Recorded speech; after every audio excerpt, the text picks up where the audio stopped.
नाथ, लाडक्या बहिणीचे लाडके भाऊ, राज्याचे लोकप्रिय उपमुख्यमंत्री सन्माननीय आमदार एकनाथ भाई शिंदे साहेब, जोरदार टाळ्यांच्या गजरामध्ये आपण त्यांचं स्वागत पुन्हा एकदा करूया.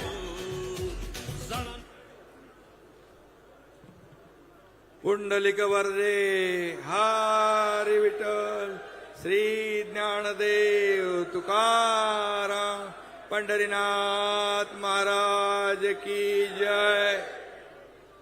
विठुरायाच्या चरणी प्रथम नतमस्तक होतो.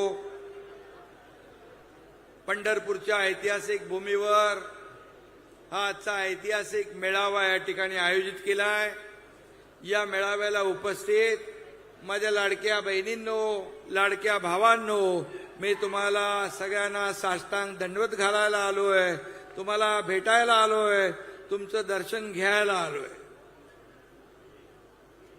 आज व्यासपीठावर सगळे मंत्री आहेत, खासदार आहेत, आमदार आहेत, नेते आहेत, नगराध्यक्ष आहेत, माजी मंत्री आहेत, सगळे आहेत. हे व्यासपीठ एवढं भरगच्च आहे की हे व्यासपीठ आपलं ऐश्वर्य आहे आणि तुम्ही सगळे बसलेले समोर आपली संपत्ती आहे.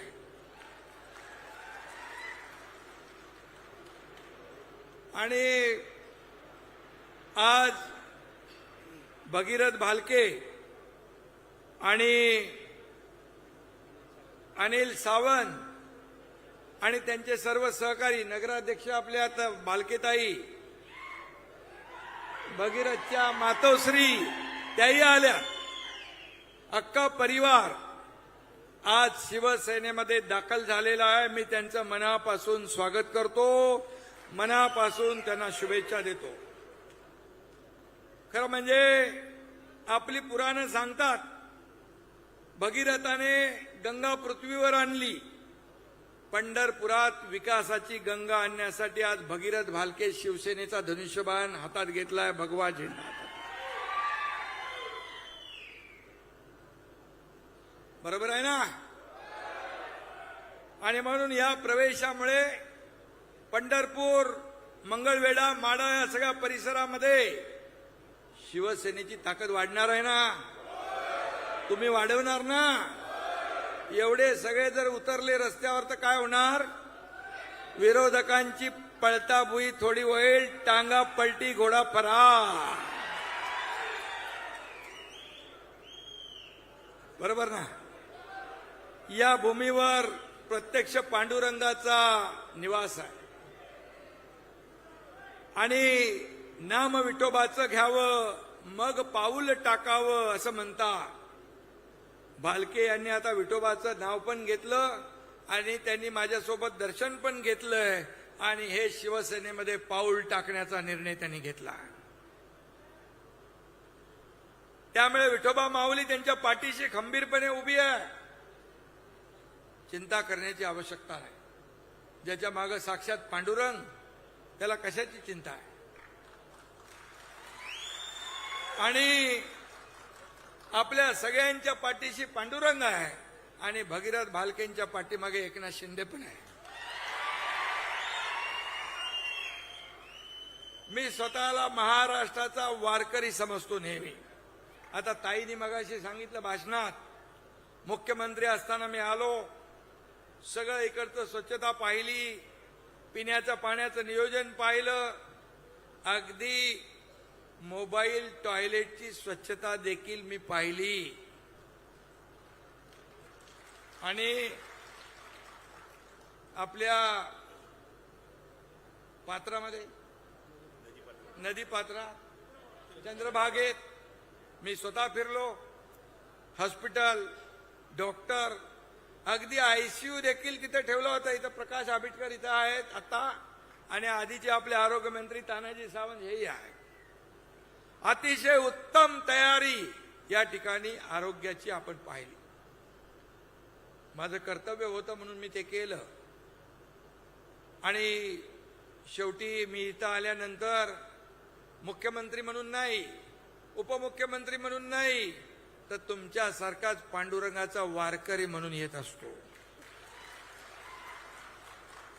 आणि म्हणून वारकरी एकटा निघाला की लोक त्याच्या मागे चालू लागतात.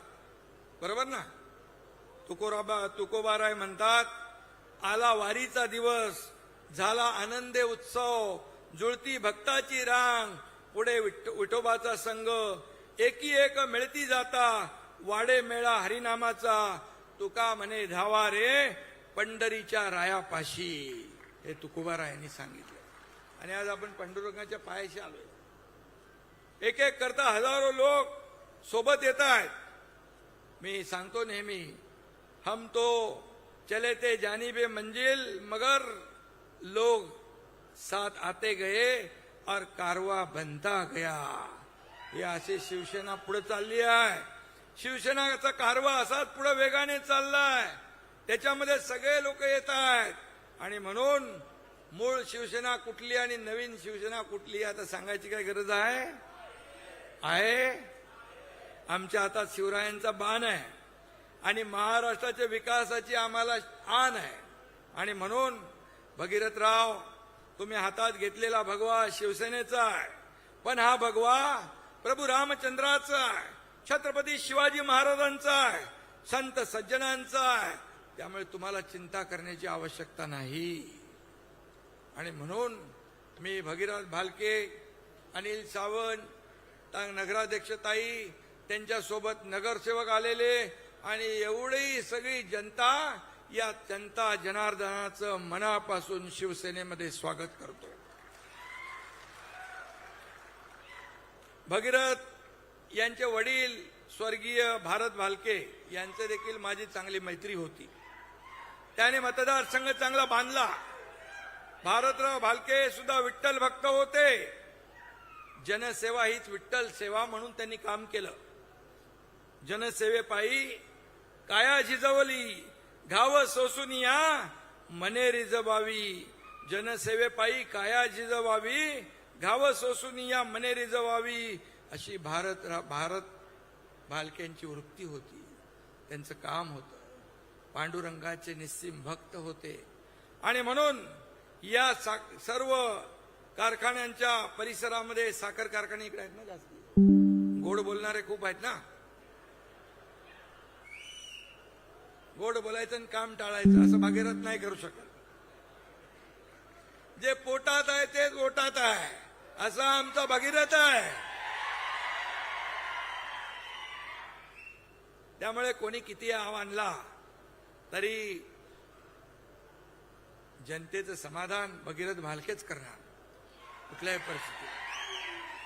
भगीरथ भालके यांच्या गेल्या निवडणुकीमध्ये तुम्ही सांगितलं थोड्या मतांनी पराभव झाला, पण आपल्या पुराणांमध्ये सांगितलेलं आहे, भगीरथ प्रयत्न कधी वाया जात नाही.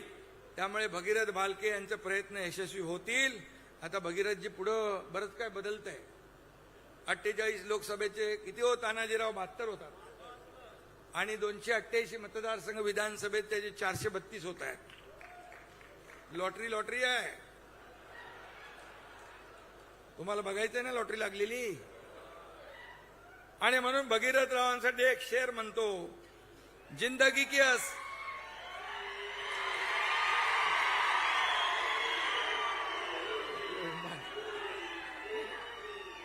हेलिकॉप्टर आहे ना जागेवर.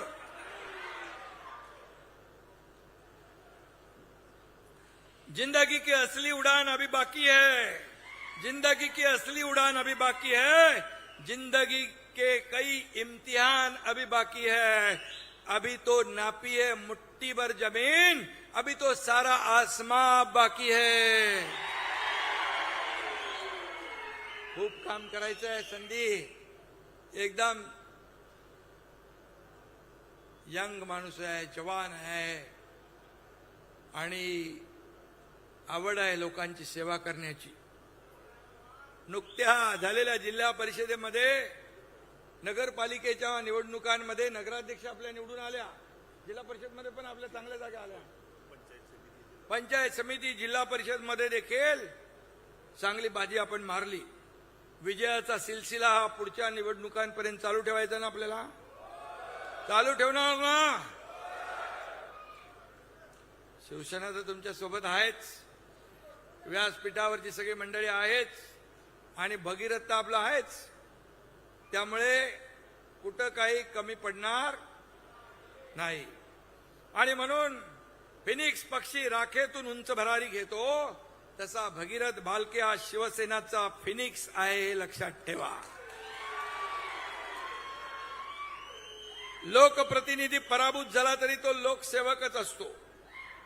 त्यामुळे त्यांनी काम सोडलं नाही. काम सुरू आहे ना, नाही तर एवढे लोक तुम्ही आले कसे असते? त्यांच्या प्रेमापोटी कामावर प्रेम करणारे म्हणून आलात ना. आणि म्हणून भगीरथ हे सच्चे लोकसेवक असल्याने त्यांचं काम अविरत सुरू आहे. शिवसेनेच्या सोबत आल्याने आता त्यांची ताकद डबल चौबल झाली ना. आणि म्हणून या भागातल्या तुम्हाला सगळ्यांना मी एकच सांगू इच्छितो, देख लो ये नए सूरज का उजाला है, देख लो ये नए सूरज का उजाला है, बच के रहना तूफान आने वाला है.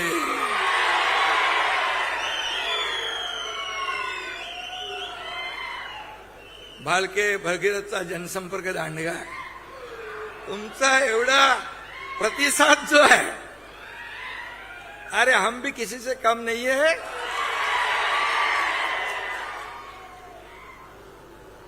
भगीरथ यांच्या पाठीमागे वाडवडिलांची पुण्याई पण आहे.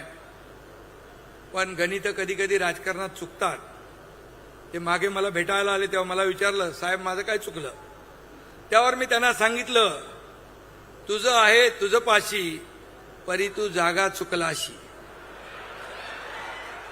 त्यांच्या लक्षात आलं. ते म्हणाले, साहेब मग मी तुमच्या सोबत येतो. आणि आजचा दिवस तो उजाडलेला आहे. आणि आज ते सोबत आलेत. शिवसेनेत काम करणाऱ्या कार्यकर्त्यांना एक जी तळमळ लागते ती मी भगीरथमध्ये बघितली आहे. हा शिवसेना हा पक्ष कार्यकर्त्यांचा आहे. हा कुणा मालक नोकराचा पक्ष नाही.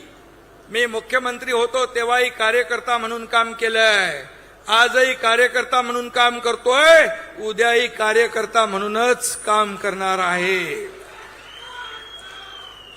आणि म्हणून भगीरथ सारखी माणसं ही शिवसेनेचं असेट बनती. ही असेट या ठिकाणी शिवसेनेचं वैभव, या सगळ्या गोष्टी होतात. काल परवाच या ठिकाणी आपल्या गेल्या या महिन्यामध्येच शेतकरी नेते ज्यांनी शरद जोशींबरोबर काम केलं, प्रधानमंत्री चरण सिंगांबरोबर काम केलं, पी.व्ही. नरसिंहराव बरोबर काम केलं, बीआरएसचे प्रमुख झाले इकडे महाराष्ट्रात, शंकर अण्णा दोंडगे यांनी देखील आपल्या सोबत प्रवेश केला. आणि म्हणून ही अशी माणसं सगळी येत आहेत. शिवसेनेची ताकद वाढतीये. आणि म्हणूनच मी आजचा दिवस खूप महत्वाचा आहे. काही पत्रकार विचारतात ऑपरेशन काय, तमकं काय, कशाला पाहिजे ऑपरेशन? अरे एकदा केलंय ते अजून लोकांच्या लक्षात आहे ना. आणि म्हणून मी आपल्याला सांगतो, जे काम बाळासाहेबांचे विचार घेऊन आपण पुढे चाललोय, आनंद दिघे साहेबांची शिकवण आपण घेऊन पुढे चाललोय. सत्ता खुर्ची हा आपला अजेंडा नाही, जनसेवा आपला अजेंडा आहे. त्यामुळे लोक येत आहेत, सोडतायत, शिवसेनेत सामील होत आहेत. त्यामुळे या ऑपरेशन बिपरेशनची काय आपल्याला गरज नाही. जिथं गोळी दव्यानी भागतं ते ऑपरेशन कशाला करायचं आहे? आणि म्हणून बाळासाहेबांचे विचार आणि भगव्याची शान आपण जपायची आहे. आणि म्हणून मी आपल्याला एवढंच सांगतो, भगीरथ भालके आज शिवसेनेमध्ये दाखल झालेत. त्यांची सगळी टीम शिवसेनेमध्ये आलेली आहे.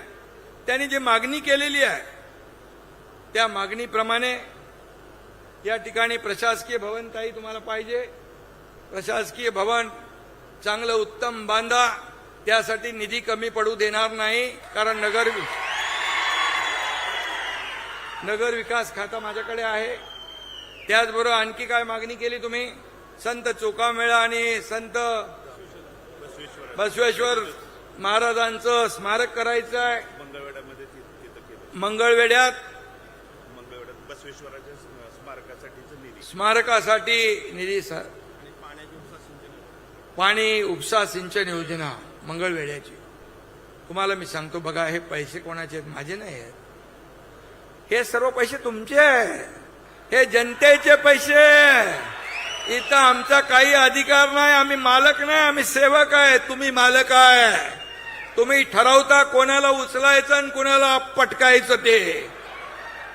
त्यामुळे या महाराष्ट्राच्या तिजोरीवर सगळ्यात पहिला अधिकार कुणाचा? तर माझ्या बळीराजाचा आहे, शेतकऱ्याचा आहे, माझ्या लाडक्या बहिणींचा आहे. मुख्यमंत्री असताना माझी लाडकी बहीण योजना सुरू केली. अनेक लोकांनी खोडा घातला, परंतु मुख्यमंत्री माझी लाडकी बहीण योजना आम्ही सुरू ठेवली. तुम्हाला मी सांगतो, कोणाचाही माईक आला तरी मुख्यमंत्री माझी लाडकी बहीण योजना कधीही बंद होणार नाही. आणि म्हणून ज्या योजना आम्ही केलेल्या आहेत त्या योजना तुमच्या समोर आहे. शेतकऱ्यांचं कर्जमाफीचा आम्ही घोषणा केली, त्याची आता या बजेटमध्ये अर्थसंकल्पात मान्यता दिली आहे. पीक विमा योजना असेल, आदरणीय प्रधानमंत्री 6,000 रुपये शेतकरी सन्मान योजने देत होते. मी मुख्यमंत्री असताना पुन्हा नमो शेतकरी सन्मान योजना 6,000 रुपये दिले, आता 12,000 रुपये शेतकऱ्याला वर्षाला मिळत आहे. हे शेतकऱ्याच्या पाठीशी उभं राहणारं सरकार आहे. हे शेतकऱ्याचं सरकार आहे, कष्टकऱ्याचं, माझ्या लाडक्या बहिणींचं, भावांचं, ज्येष्ठांचं हे सरकार आहे. आणि म्हणून पैशावर अधिकार कुणीही सांगू नये. हे पैसे तुमचे आहेत, जनतेचे आहेत. याची जाणीव प्रत्येकाने ठेवली पाहिजे. अरे, मी मुख्यमंत्री असताना एवढा निधी दिला, इथं बसलेत व्यासपीठावर, एवढा निधी दिला की त्याचं अजून भूमिपूजन आणि लोकार्पण सुरू आहे. कधी या हाताला कळू दिलं नाही. अरे, मला काय मिळालं यापेक्षा महाराष्ट्रातल्या जनतेला काय मिळालंय बघा. सोन्याचा चमचा घेऊन जन्माला आलो नसलो तरी सुद्धा या महाराष्ट्रातल्या तमाम जनतेच्या जीवनात, आयुष्यात सोन्याचे दिवस आम्हाला आणायचे आहे. याच्यासाठी आमचा जन्म झाला. आणि म्हणून मी आपल्याला एवढंच सांगतो की इथे काही लोक मला भेटले, कॉरिडॉरच्या संदर्भात भेटले. मी आपल्याला सांगतो, कॉरिडॉरचं काम हे सगळ्यांना, इथल्या लोकांना विश्वासात घेऊनच केलं जाईल.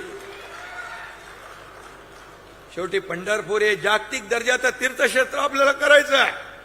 लाखो इथं भक्त येतात, पांडुरंगाचे वारकरी, देशभरातून, जगभरातून. मी पहिल्या आषाढी एकादशीला आलो होतो. मुख्यमंत्री झाल्यानंतर मला वाटतं एकच महिन्यात, जूनमध्ये झालो आपण, जुलैमध्ये आषाढीला आलो. वारकरी, लाखो वारकरी होते, लाखो वारकरी. मला थोडी चिंता होती, धाकधूक होती. काय, आम्ही निर्णय घेतला होता, पण एकही वारकरी असा म्हणाला नाही की शिंदे साहेब तुम्ही चुकीचा निर्णय घेतला. सगळे लाखो वारकरी शिंदे साहेब करत होते, घेतलेला निर्णय तुम्ही योग्य आहे म्हणाले. आणि म्हणून आज शिवसेना महाराष्ट्रामध्ये महापालिका, नगरपालिका, जिल्हा परिषद, पंचायत समिती सगळ्यामध्ये 2 नंबरचा पक्ष झाला. हे केलेल्या कामाची पोचपावती आहे, केलेल्या कामाची पोचपावती आहे. आता तर भगीरथ आले, सावंत आले, सगळे आले. आता काय, आता तुम्ही सगळ्यांनी एकत्र येऊन या पंढरपूरचा काया पालट करायचा आहे. सगळे माझ्या व्यासपीठावर बसलेले सगळे नेते मंडळी, नावं मी सगळ्यांची, तानाजीराव आहेत, भरत गोगावले आहेत, सगळे राजीव वगैरे सगळी मंडळी इकडे बसले, मेत्रे आहेत, सगळे शंकर अण्णा आहेत, इकडे पण आहेत, प्रकाश आबिटकर आहे. ते बाबा, ते हॉस्पिटलचं लवकर करा, ते भूमिपूजन करायचं आपल्याकडे भगीरथ 10-12 खाती आहेत, त्यामुळे चिंता करू नका,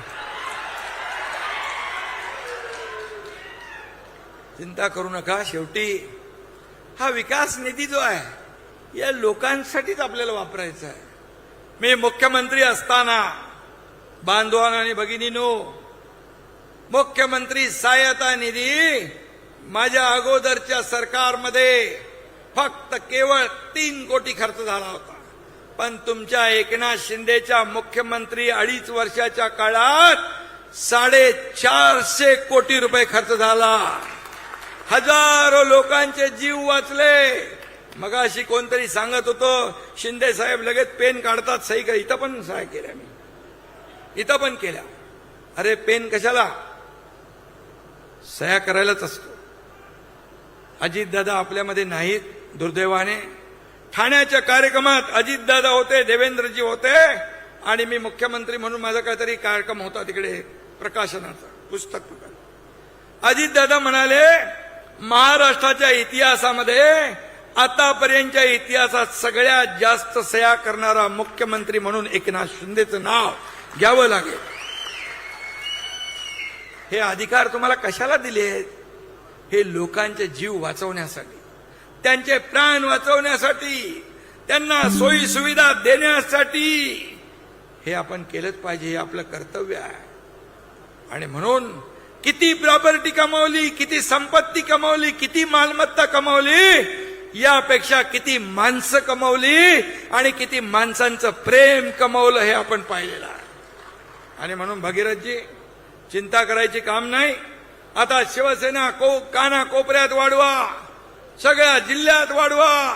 महाराष्ट्रामध्ये शिवसेना गावागावात गेली पाहिजे, घराघरात गेली पाहिजे. लोकांच्या मनामनात शिवसेना पोचवण्याचं काम तुम्ही करा. तुमच्या पाठीशी शिवसेना आणि मी एकनाथ शिंदे खंबीरपणे उभा आहे. छोट्या सर्व कार्यकर्ते, हे सर्व कार्यकर्ते आहेत, हेच आपल्याला आमदार, खासदार, मंत्री सगळं करता. या कार्यकर्त्यांना जपलं पाहिजे, यांच्या अडचणीत उभं राहिलं पाहिजे, यांच्या सुखदुःखात उभं राहिलं पाहिजे. कार्यकर्त्याची भावना असते जेव्हा माझी अडचण आहे, एखादा हॉस्पिटलचं काम आहे, एखादा पोलीस स्टेशनचं, एखादा कोर्टाचं, एखादा सरकारी कलेक्टर कचेरी असेल, कुठला अशा वेळेस मात्र माझ्या नेत्याने माझ्या मागं उभं राहिलं पाहिजे अशी या कार्यकर्त्यांची इच्छा असते. तेवढं आपण जपलं पाहिजे, तेवढं आपण पाळलं पाहिजे. हा कार्यकर्ता आपल्यासाठी अहोरात्र झिजत असतो. ही कार्यकर्ता हीच आपली संपत्ती आहे, हेच आपलं वैभव आहे, हीच आपली ताकद आहे. आणि म्हणून ही ताकद आज एकनाथ शिंदे शिवसेनेच्या पाठीशी महाराष्ट्राच्या काना कोपऱ्यातून येते. काही लोक म्हणाले शिवसेना एकनाथ शिंदेजी फक्त ठाण्यापुरती आहे, पण या निवडणुकांमध्ये शिवसेना चांदा ते बांधापर्यंत पसरली, गावागावात गेली, शहरात गेली, सगळीकडे शिवसेना पोहोचली. आणि म्हणून झालं, मी येतो, तू संपला ते, नाही तर सोडून जाईल ते हेलिकॉप्टर. आणि म्हणून मी मुख्यमंत्री होतो तेव्हा देखील कार्यकर्ता म्हणून काम केलं. आता प्रत्येक कार्यकर्त्याने एकनाथ शिंदे बनून काम करा, हे मी सांगायला तुम्हाला आलोय. आणि सब है साथ साथ, सब है एकनाथ, सब है एकनाथ, सब है साथ साथ, सब है एकनाथ, हाच मंत्र घेऊन जायचं. तुम्ही एकनाथ शिंदे बनून काम करा. कार्यकर्ता बनून मी जसं काम करतोय, आपण एक परिवार आहोत, आपण एक कुटुंब आहोत. एकाला ठेच लागली की दुसऱ्याला कळ येते, असा आपला परिवार आहे. आणि म्हणून हा आपला मंत्र आहे. त्यामुळे आता निर्धार करा, प्रगतीचा निर्धार करा, समृद्धीचा निर्धार करा, शिवसेनेचा विचार जपण्याचा निर्धार करा, शिवसेना मजबूत करण्याचा, आणि निर्धार करा हिंदुत्वाची शान राखण्याचा. धन्यवाद. जय हिंद, जय महाराष्ट्र.